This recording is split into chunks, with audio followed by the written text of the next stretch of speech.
টুটি সব ভাঙে থুয়ে দেব। এত দাম দিয়ে ইলিশ মাছগুলো কিনে আনলাম, সবগুলো লেপ হচ্ছে খেয়ে লেছি। বুঝছেন ভাই, বিড়ালের কথা বলতেছি, বিড়ালের কথা।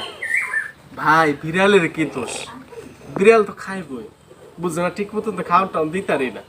আর আমার মতো আবুলের বাড়িতে সবার বাড়িতে বিড়াল এরকম থাকে, ঠিক মতো খাইতে দিতে পারি না।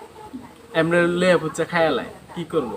এই যে ভাই দেখেন, 18 মে 2024 যুক্তরাষ্ট্রের অঙ্গরাজ্য হচ্ছে ভারমন্ট অঙ্গরাজ্য আর কি। তো ভারমন্ট অঙ্গরাজ্যে হচ্ছে একটা বিশ্ববিদ্যালয় ছিল।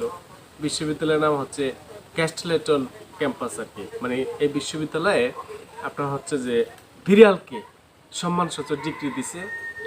কখন? এই যে সাধারণ শিক্ষার্থীদের যখন হচ্ছে স্নাতক সম্মাননা দেয় তখন। তো ওই বিড়ালটার নাম কি জানেন? ওই বিড়ালটার নাম হচ্ছে cat the max. So I'm Ashley Dow, and this is Max.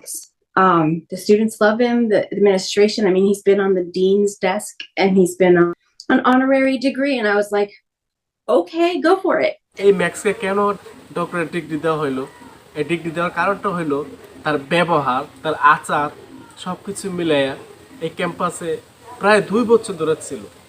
তারপর হচ্ছে খুশি হইয়া ওই ক্যাটলেটন বিশ্ববিদ্যালয় তাকে ডক্টরেট ডিগ্রি প্রদান করছে আর কি, বুঝছেন? আর আঙ্গ বাড়ি বিড়াল আর আপনার বাড়ি বিড়াল, তাদের ডক্টরেট করা কি যাইব? যাইতো না, কারণ তাদের খাওয়াইতে পারি না, আবার সম্মান দিব। আর তাদের কি একটা অবস্থা, বুঝছেন? আর ওই বিড়ালটা যুক্তরাজ্যে থাকার কারণে কি একটা সম্মান পাইছে।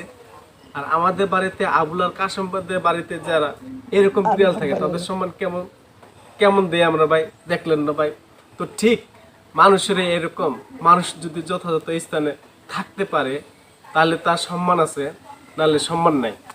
আর যদি এইরকম আমাদের দেশে বিড়ালের মতন জায়গায় থাকে তাহলে তার কোনো সম্মান নেই। আপনি যত কষ্টই করেন না কেন ভাই, যত কষ্টই করেন না কেন, তা আমাদের সবারই উচিত যে আপনি যদি একটা জায়গায় সম্মান না পান তাহলে এমন একটা জায়গায় যান যে জায়গা আপনার জন্য অপেক্ষা করতেছে, ওই জায়গায় গেলে আপনার সম্মান পাবেন। এবং অবশ্যই আপনার আচরণ এবং বুদ্ধিমত্তা এবং ব্যবহার সব কিছু মিলে ভালো হইতে হবে, তাহলে আপনার মূল্যায়নটা ভালো পাবে। বুঝছেন ভাই? এটাই ছিল আজকে আমার গল্প।